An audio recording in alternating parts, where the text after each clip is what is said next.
We are the Necrotizing Fasciitis Foundation, also known as the NFF. Our mission is to advocate and spread awareness of necrotizing fasciitis, a rapidly spreading bacterial infection that can destroy skin, fat, tissue, and muscle, not to mention lives. For this reason, it is often referred to as the flesh-eating disease or flesh-eating bacteria. To contribute or participate in our cause, or for more information, please visit our website at www.necfasc.org. Hello and welcome everyone to the Steep. My name is Tim Hayden and I'll be your host. Our guest on this episode is Amy Hodges. Amy's from Utah and sadly lost her father to necrotizing fasciitis. Amy's here to talk about their experience. Let's add Amy to the show. Hi, Amy. How are you? I'm okay. How are you doing? Doing great. Why don't you tell us a little bit about yourself? Okay. I am just turned 47. I am remarried for the second time. We've been married for about 7 years. Together we have 5 kiddos. They're anywhere between 30 and 23. They're all out of the house, which is sometimes good. Sometimes I really miss it. So kiddos are big for me. We also have 5 grandkids between the two of us and love each and every one of them very, very much. And I try to have one of them every weekend, at least one weekend night every week. So I just love it. I work in Salt Lake as a judicial assistant. That means it's just me and the judge. Well, it has been for the past year and a half. It's just been me and the judge in the courtroom, nobody else. Everything's been through WebEx, but I have been on the opposite side of the WebEx where nobody sees me. So that's more my comfort zone. So, why don't you tell us a little bit about your father since he was the one who was infected with NF? Absolutely. And I can tell you that I can say this disease, it's considered a disease, correct? Yes. I had heard about it one time previous, and that was with a friend of mine who I play Bonka with. And she actually is in your group as well. Her name is Stephanie Moore. And she was telling us at Bonka one time about something that had affected her. And honestly, when you say flesh-eating disease, people kind of go, oh, thank you, bye. And they run away. But I think it's really important that people know that this is out there, not necessarily to be scared of it, but to be aware, to be knowledgeable, to watch out for it, and to protect each other from it. My dad was 66 years old, and he had lots and lots and lots of health issues. Both he and I have a type of arthritis called psoriatic arthritis. So we both took, he took and I take these immunosuppressant drugs. And when you take those immunosuppressant drugs, anytime that you get sick, I've had an ear infection go from, oh, my ear hurts, to my eardrum almost popping and bursting within hours.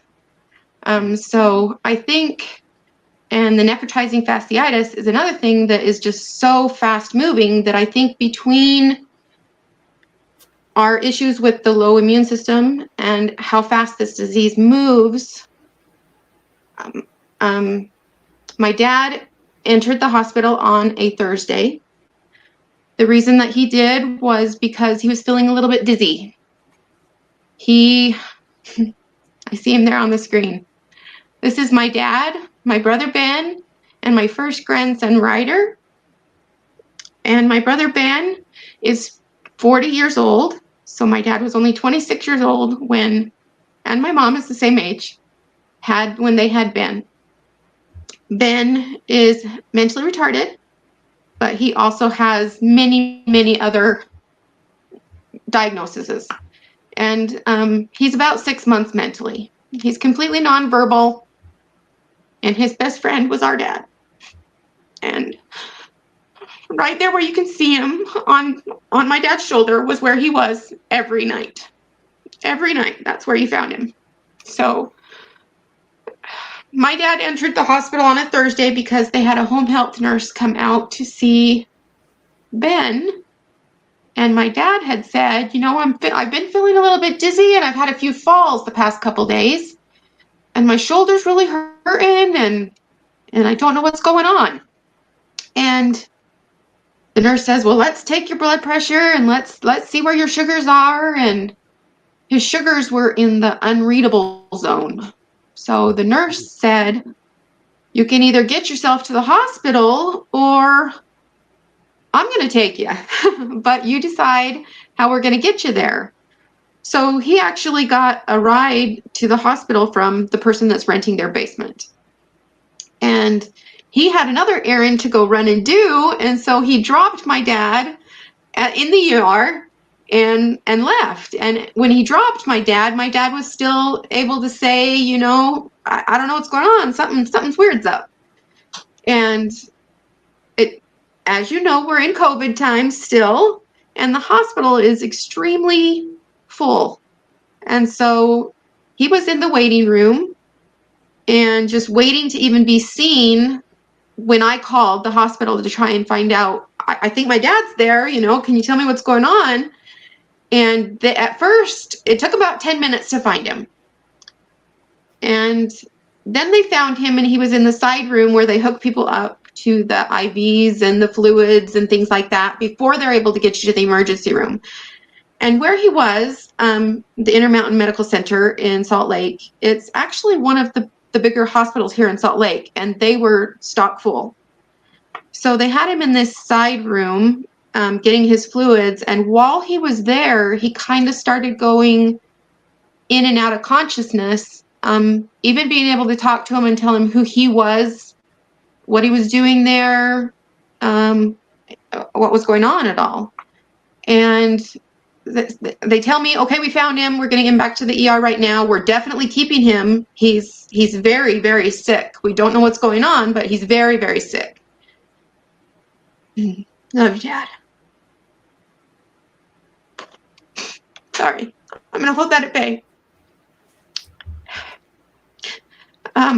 They got him in the back room, and they determined that he was septic, but they didn't know quite why. And so around 7 o'clock in the evening, 7, 8 in the evening, in my repeated calls to the hospital, they said, we're going to be keeping him. We're taking him to the toxic shock ICU, and we'll let you know what's going on from there. I hate to say this, but my mom and dad and I have been on non-talking terms for a couple of years. And so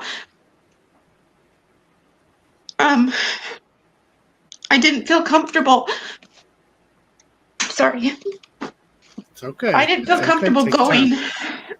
I wanted him to be able to be taken care of and as peaceful of a place as he could be. So I didn't feel comfortable going. I knew I would go. I just didn't know when I would go.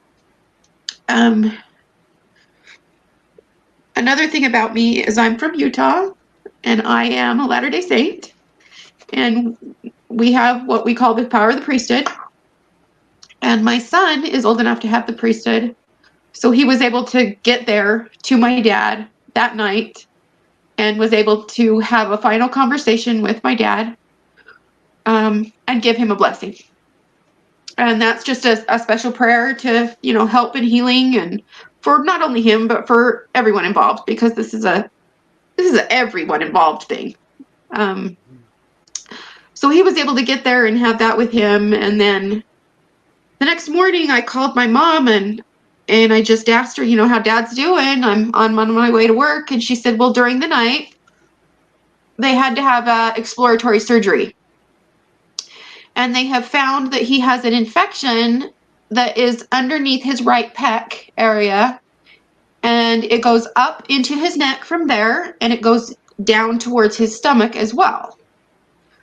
And keeping in mind, we thought it was sugars. We thought, let's go in and get sugars taken care of and see where we're at. And now I'm finding out he's got this terrible infection. And she said they've actually intubated him because I'm not sure if it's the meds that they put him on when they do these surgeries, but they need that extra help to be able to breathe. Just they're not strong enough. And I don't know if his was even more so because it was over his chest, lungs area, but she said he is in a medically induced coma, and he won't know that you're there. He won't know what's going on. So go ahead and go to work. So I did. And it was a very difficult day. My mind was on my dad all day. And it got to be about 4 p.m, and I said, I just can't do it anymore. I gotta go be with my dad. When I got to the hospital and I was outside, I walked towards the room and I could see my dad laying in there and hooked up to everything and just looking very vulnerable. And I just started crying. And there was a nurse right there. And she said, "Can I help you?" And I said, "Well, that's my dad." And she just hugged me and she said, "I'm so sorry." And I don't know for sure when they knew exactly that it was the necrotizing fasciitis. I'm not sure when they knew that, if they knew that already, or like I said, my mom and I were a little bit having a hard time. So I wasn't getting information from her, and the hospital can't really give you information. So I went into the room, and when I got in there, he was not in a medically induced coma. He was what they refer to as conscious sedation. Mm-hmm. And he was kind of like when you go in for a dental procedure. He was very, very, very out of it, and very weak. But I could talk to him. He could understand me.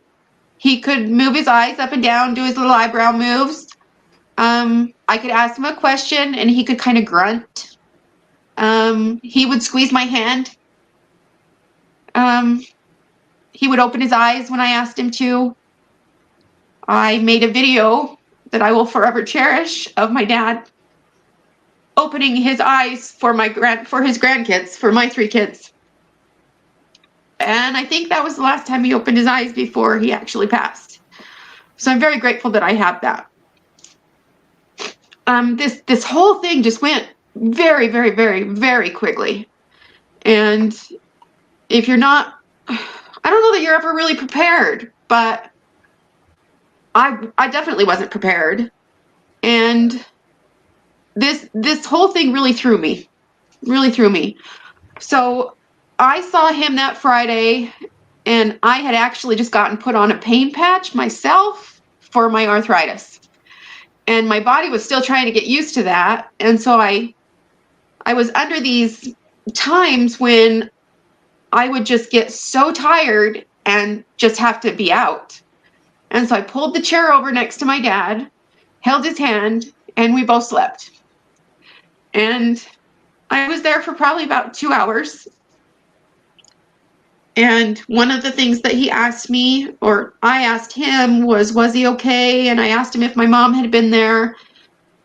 He said that my mom had not been there yet. And he asked me when she was going to be there.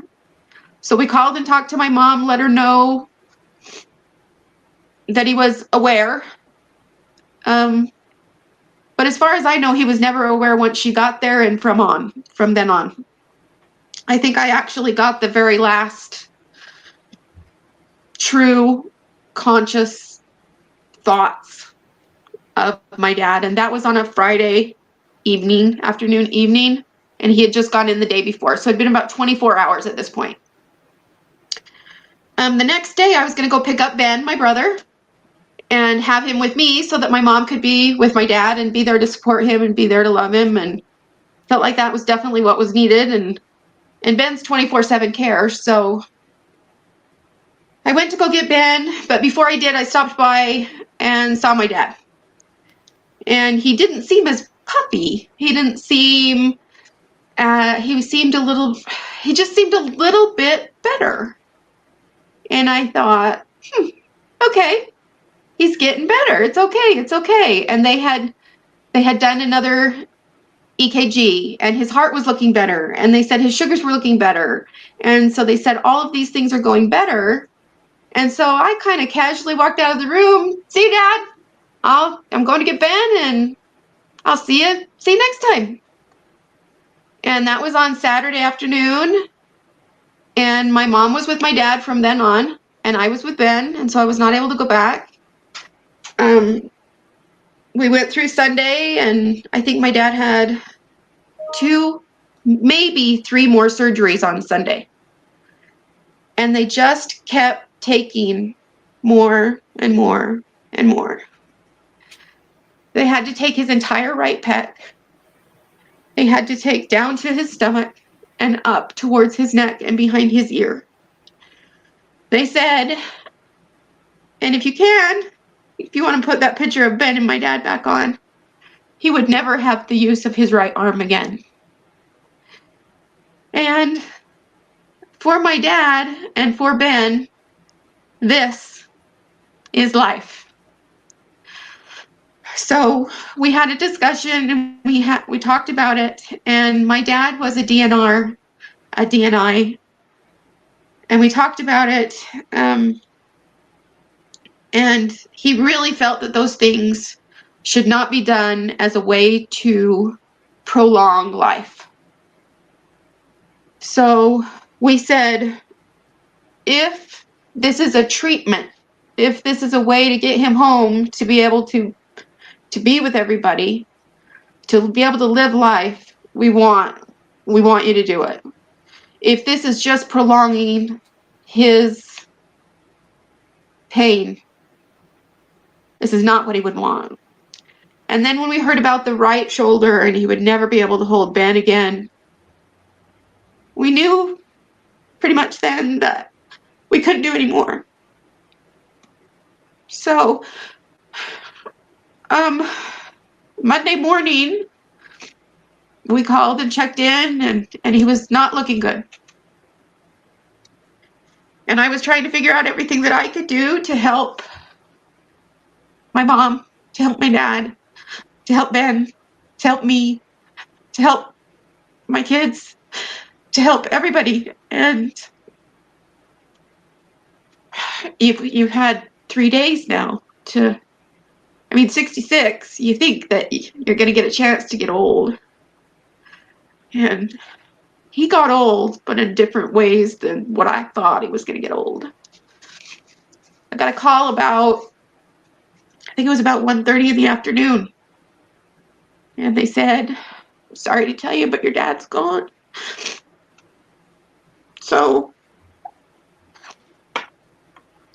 while this flesh-eating bacteria sounds like a terrible thing, and none of us want to think about it, we have to. We have to be aware of it, and we have to know the signs of it, and we have to be our best advocate when we go into these doctors, when our loved ones go into these doctors, to know what we're looking at, to help them know what they're looking at. Yes. To be able to treat, to be able to, I had a really, really hard time with him passing. One of the things that I did for myself, and I'm very vocal, I can talk. So I enjoy Facebook a lot. And Stephanie had invited me to the Necrotizing Fasciitis group, support group. And when I first joined, I thought it was great because there was so much support on there for so many people. But one of the things I found difficult was jealousy. I, uh, I was jealous that my dad was not able to make it, that his body was tired and couldn't fight the fight that other people could fight, and that it took him, and that other people were surviving, and not only surviving, but I've got to tell you, I am so impressed. You people are thriving. It doesn't matter what's going on in life. It doesn't matter where you're going, where you've been. This group is incredible. They support each other incredibly. Every day I see that. Every day I love seeing that. For me, something that helped was to ask people to tell me their story. Tell me, how did you get this? How did you know you got this? Tell me how long you had this before you were in the hospital. Tell me what surgeries you had. Tell me, so that I can be grateful that my dad did not have to keep fighting this true fight. And I got him. I got the words. I got the pictures. I got it. And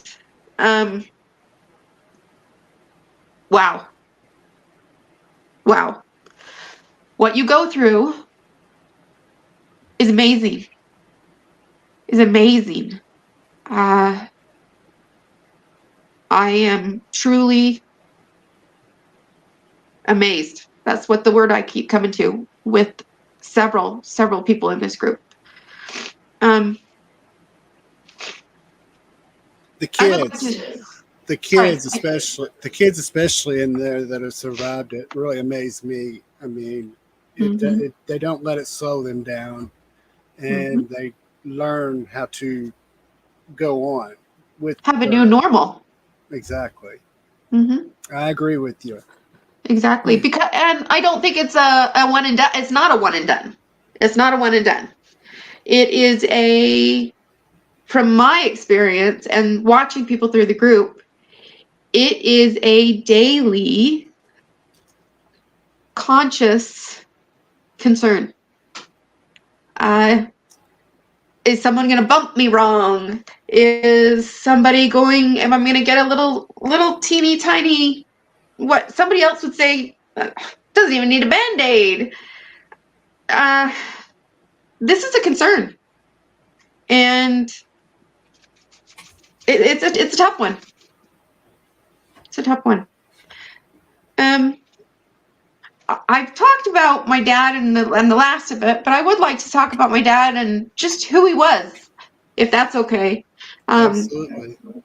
I'd like to liven it up and show you. This is what my dad did. This is Generations Ridge.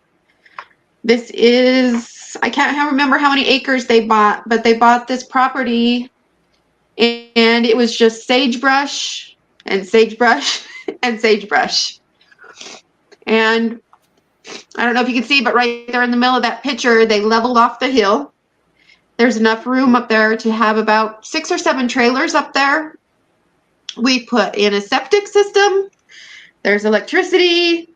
There's ceiling fans in the kitchen area. It's beautiful view. Beautiful. It's a very, very, very nice place. And it was his pride and joy. And there were times while we were building this that it was just my dad and I for the weekend, going up and working on the property, and I will forever treasure those times. Wonderful, wonderful, wonderful man. I'm gonna look at notes while I do this, so I hope that's okay. That's okay. So this is my wedding. It was December of 2015, and my dad had gone in the beginning of I think it was, to get his 5th back surgery. He was fused. He was a trucker. He was a trucker for, I don't know, 35 years, 35 years. And that wears you down. That wears you down. He had gone in for his 5th back surgery it was somewhere around mid-November, and was doing really well. And then he got MRSA and spinal meningitis, both at the same time. Oh, wow. And they said, one of these could take him, but both of these, let's just really watch him and everybody be here for him. And somehow he beat him. He beat him, and he showed him who he was. And he got out of the hospital the day before my wedding. He drove to my home, which is about a 40-minute drive from his home. Walked me down the aisle, stumbled down the aisle. We'll say that. We stumbled down the aisle. He was holding the wall and holding everything, but we did it together. And he gave me away. And he was able to be here for about maybe 5 minutes, and then had to go. But just a wonderful man. One of my favorite memories of my dad, or of thinking of my dad, is watching my dad find something funny on TV. He loved Seinfeld, and he loved Home Improvement, and he would just laugh and laugh and laugh. And I ended up laughing because I'm laughing at him, laughing at the show. And I loved it. It was just my dad. He was not a sports nut at all. He was not a hunter. He was not what some people would call a man's man. He wasn't that. He was a wonderful dad and a wonderful husband, and was always there for us. Always. Even in the last couple years that we've had our trouble, my dad was my rock. Always. A couple of different sports that he would watch. He would watch the very last shot of golf. And I would walk up, and he would just be so quiet, and he would be watching this TV show. And, what's up, Dad? If they make this one shot, if they make this one shot right here, they make whatever. So it had to be calm. It had to be quiet, even though it was on TV. So he would watch it, and then he would be happy for them, or he would be happy for whoever did win. But just that golf and being quiet. Another thing he always did was a World Series board. He would watch the World Series every year. We'd do a $5 square on the board, and everybody at work would pitch in, and we would watch it every year. We did have a boat growing up, and I'd take my friends, they'd get out there. They're these tough. I got married when I was 17 the first time, so I would take my friends that were 15, 16, 17. They're tough. They can do it all. And they'd get out there and they'd do it. Then my dad would get out there. My dad would show them up, and was just amazing. He just amazing at everything that he did. He was a trucker, but he was not that type of trucker. I heard him swear 3 times in my whole life, and they were when I was sick or when I was hurt.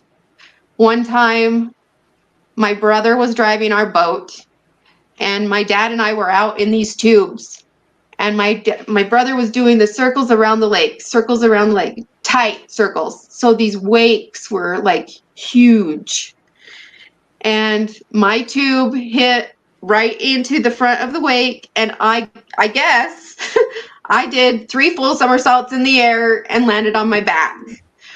And that's one of the times I heard my dad swear. He's swearing, he's coming over at me, "Are you okay? Are you okay?" And I couldn't breathe, so I couldn't tell him I was even okay, but my brother got in a little bit of trouble for that. So that was good. When I was little, something that I loved was my dad worked nights most of the time, or he worked the graveyard shift or the swing shift, and he would come home, and one of us would be in bed with Mom, and he would carry that person to their bed. Sometimes I was asleep, Sometimes I wasn't.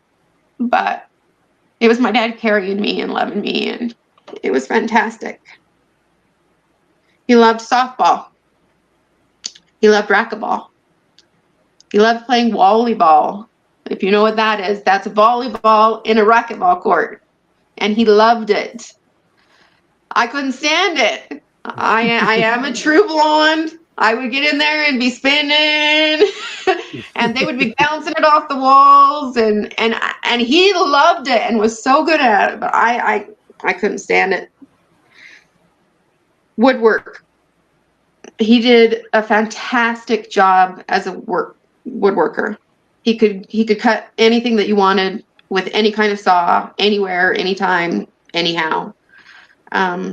Just amazing what he was able to do. My mom taught lessons how to toll paint and how to do different things like that, and my dad would always cut out the wood, and everything would be all sanded for everybody, and everything. It was just amazing. Another thing that he was good at was music. I think that I can't remember the name of the TV show, but where they would play the little clip of music and then they would have to guess what the song was. Name that tune. Name that tune.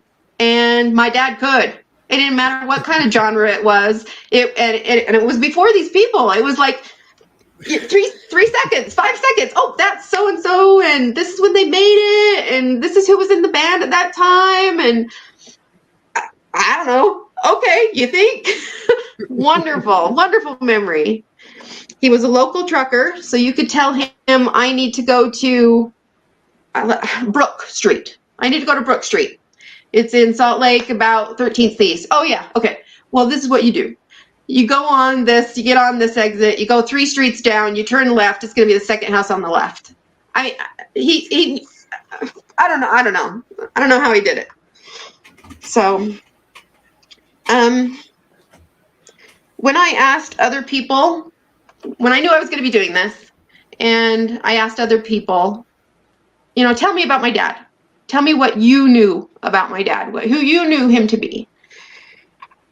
And something that I got from nearly everybody was he had a high standard, not judgmental, not mean, but a high standard. Just knowing you can do better than that and believing in you to make you do better than that. Always. They also said he was just an overall good man, that he served with love, and he did. I was his firstborn, and he was 20. So in Utah, that's kind of normal. But outside of Utah, that might seem kind of early. But we kind of grew up together because he was so young. They were so young. They both were 20. And it just, sharing life with him was wonderful. And I have another brother who's 3 years younger than me. His name is Jason. And then we have Ben, who is 7 years younger than that. And from the time that Ben was born, well, the time I was born, my dad stepped in. My dad went to work every day. I think he took 3 sick days. He just didn't do that. He went to work. He took care of his family. He was very, very much so a provider. And then he'd walk in the door and check in. Whatever needed to be done. Kids, dishes, laundry, whatever. And he just stepped up and he did it lovingly. It was not seen as something he had to do. And especially with Ben, my dad passed on January 24th, 2022. And while Ben was with me on January 26th, 2 days later, he turned 40 years old. He still needs 24-hour care. He still and always has needed that. And my dad has been the one providing that for the most part. And he's just amazing. He He sounds like a very gentle soul, kind and gentle absolutely, soul. absolutely. One thing I can say about him is I know I was in trouble with him one time. And it wasn't because he raised his voice, and it wasn't because it was just his overall demeanor. What happened was I was supposed to do something. I don't remember what it was, but I was supposed to do it. And he was at work, and he came home from work, and I had fallen asleep. And he came in my room, and he sat down on my bed next to me, and he shook me awake, and I saw him, and I thought, uh-oh. And I sat up to go do whatever it was I was supposed to do. And that's all he did was gently push my shoulder down and walked out. And I knew. I knew. It didn't All in happen one again. touch. You knew, and you were punished all in one touch. Absolutely. I wanted his approval no matter what. That's number one. So one of those times when we went up to the property and worked together, I talked to my mom the following day, and she said, your dad's not going to go with you again. I said, well, why? I thought we had a great time, and what? Why? And she said, he said, when I go again, I don't want to work that hard. And she works and works and works, and she just keeps going. And I just want to go with someone that wants to take a break. So that was wonderful to hear from my dad, something like that. Something else that I want to just say about him was he was not a talker. He was very quiet. He was very calm.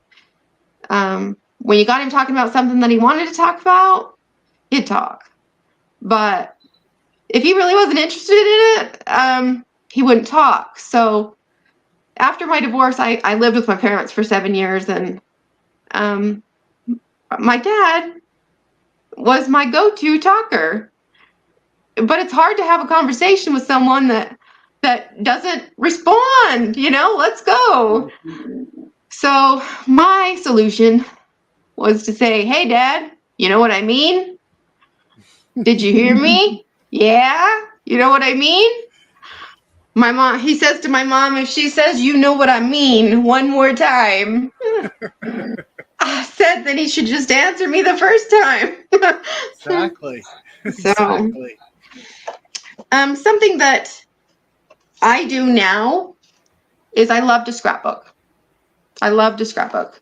And I get all the supplies out, and I get them all out, and I get them all organized and what I'm going to do. And it was about 2 weeks after my dad passed, and I get out these little tiles that have words on them. And then you can make a phrase or a saying or whatever. But I only had, I don't know, maybe 30 tiles. I didn't have very many words.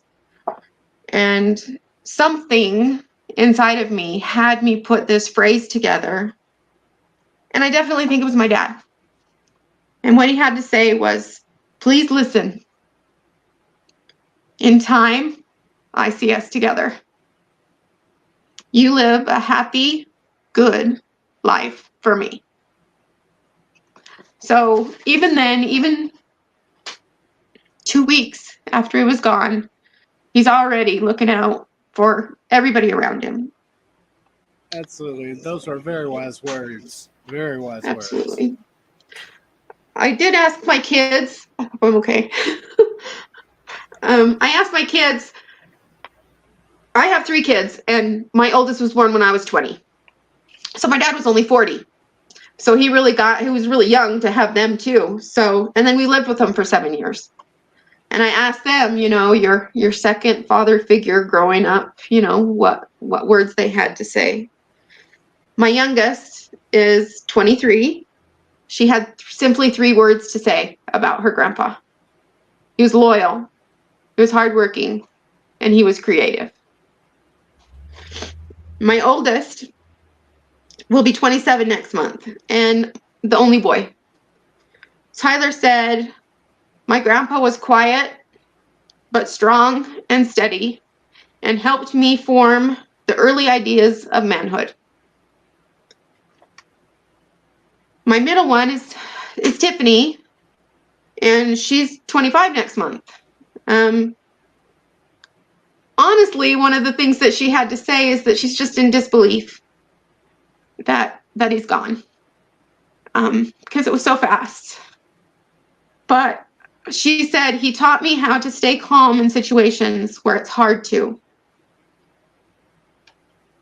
And she was kind of upset that he didn't get the chance to get old.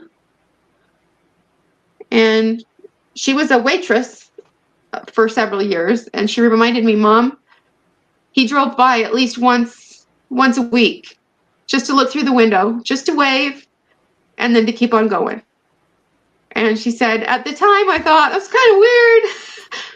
But now she says, my grandpa was just checking on me and making sure I was okay. And that's something she'll treasure forever. So, He sounds like such a great man. I really wish I had known him. I feel like I do know him a lot better through you in doing this. Thank you. I hope so. You honor him. You honor him. I hope so. I really hope so. And just something I wanted to bring up that I do bring up occasionally, coming from a survivor, your dad wouldn't have had it any other way. Other survivors I've talked to said the same thing. They would not have had anybody else go through it because we didn't want to go through what y'all went through. Y'all went through the worst. The family goes through the worst. Bereaved or loved one, either way, you all have to deal with so much more than we did. You had to deal with it for us. So yeah, in addition, this has been hard for me personally, just because I take these same meds that he took, and so it's scary. I mean, I realize this could happen to anybody. This could happen to anybody at any time for any reason, for the smallest, the very smallest stumble, but it's scary. But I wouldn't want anybody to live through it. Something you need to keep in mind also is it takes a perfect storm for it to happen. I mean, it's not just you get the bacteria. There's more going on in your immune system. You might feel bad that day. There's just, but it happens, and it's from everyday bacteria we carry on our skin. Yeah. And proper wound care is the best thing you could do. Sounds good. Amy, you are an amazing, amazing daughter, survivor yourself. You did survive this, and like everyone else. And I'm so sorry for you and your family had to endure that loss. Thank you. Thank you for being here. It has led me to you guys. At the same time, it has led me to you guys. And incredible support. We're trying because there's just not enough information out there and enough studies on necrotizing fasciitis. So it's best to learn from the source, somebody who's gone through it. Thank you for being here. If you want to hang out backstage for a few minutes, I'll be right back there. Sounds great. Thank you. Thanks, Amy. I'd like to thank Amy Hodges for being here today. Please subscribe to our YouTube channel for more amazing episodes. Please remember to be kind,